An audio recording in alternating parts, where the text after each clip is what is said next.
In a morning lifestyle with Dave. Now, a recent poll has been conducted by people2people Recruitment about the age-old debate of whether shorts should be allowed in the workplace.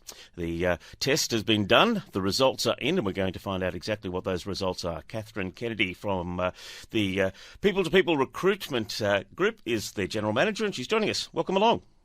Hi, good morning. How are you going? Very well. What did you find? Well, yeah, surprisingly, well, to me, as I'm a little bit of an old guard, there's a fair number of people actually all for wearing shorts in the office. So 35% said wearing shorts would make them more productive, so that there'd be a big productivity boost. I guess that they think, you know, that if they're more comfortable, they're going to be more productive, get better outcomes. And then there were 40% that actually said it doesn't even matter what the context is, you can wear them all the time, whereas there was 27% said, look, shorts are okay at certain times, but you probably need to read the room and think about the environment that you're in. So, but really the message that came out of it is that people seem to think that if they're at work, then they'll be productive, and that there's not really the same kind of perceptions of it not being professional, I suppose, and people were pretty open to shorts in the office. Well, if you're a tradie, of course, and you're out and about in the sun and over the summer months, the shorts and the sunscreen are a must. Absolutely, yes. I think there's certainly some professions where anything but shorts would be ludicrous, but I think we were really talking to office workers, and you know that we're in an environment where it might have previously been people wearing full suits. There's definitely been a shift to much more casual workwear in the office. That's definitely been something we've seen for a while.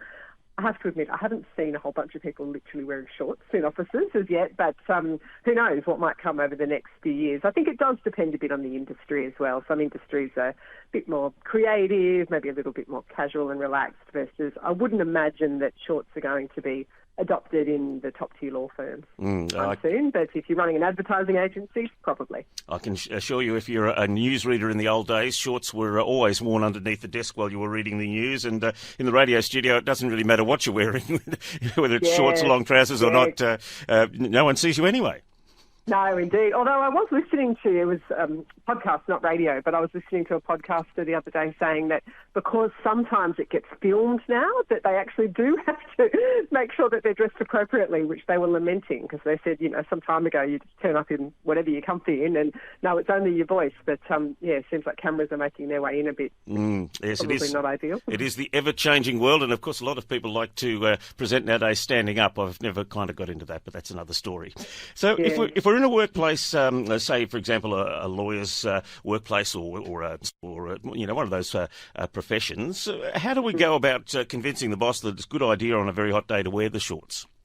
So look, I think it really starts with just having fairly open conversation and dialogue, which is good in any workplace across a range of areas, I think. But I would certainly advise against just, if you don't really know what the expectations or the norms are in your workplace, just turning up in a pair of shorts one day. I think that's probably not going to go down particularly well.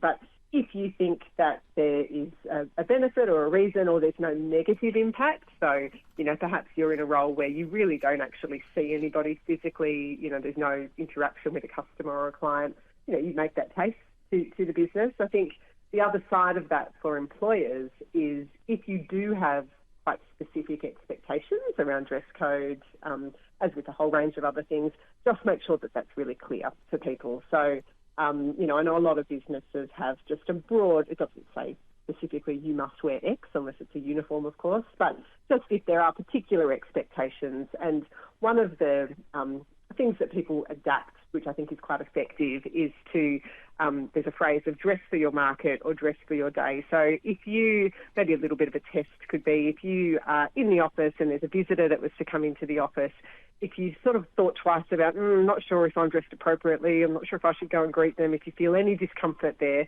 you're probably not dressed appropriately for that environment. So really just think of the reaction and how it might be received by those around you as well. And I suppose you also need to monitor how it works. If the casual attire is helping people's productivity, I would think most bosses would be pretty keen on it. Yeah, no, 100%. It's, if people are kind of happier and maybe feeling a little bit more engaged, even from a physical comfort perspective, if they're not sort of feeling quite as tightly bound together, and that means maybe they can be more creative, maybe they can be a little bit more energetic in the way they engage with customers, then hey, that's going to be a good thing for everybody. So I think the main metric is the work getting done? Is there an increase in productivity? And then the rest kind of flows in behind that. And it'd be remiss of me, Catherine, not to mention Mitch McPherson from Speak Up, Stay Chatty here in Tasmania. They're a group that raises awareness about talking about suicide. And on the coldest, shortest day of the year here in Tasmania, they have the Wear Your Shorts to Work Day. So that is an acceptable thing to do. That is an absolutely very good reason to wear shorts on that day if it's raising awareness for such an important cause. Yeah, it is. Mitch is doing a wonderful job with that group, and I'm sure it's very important that everyone knows to wear their shorts on the shortest day of the year here in Tasmania, which I can tell you is... That's actually quite a sacrifice. I imagine it would get pretty chilly on the shortest day and coldest day in Tasmania. It does. It's very hardcore, but it raises vital funds for their work, and they've been doing some wonderful work for the last decade or so down here in Tassie. So congratulations to Mitch for being an early uptaker on the shorts for work, even if it is on the coldest day. But over the warmer summer, perhaps we can have some workplaces looking to introduce this if it's appropriate. That's the most important thing. Catherine, thank you very much for your time on our program today. It's been wonderful to chat with you.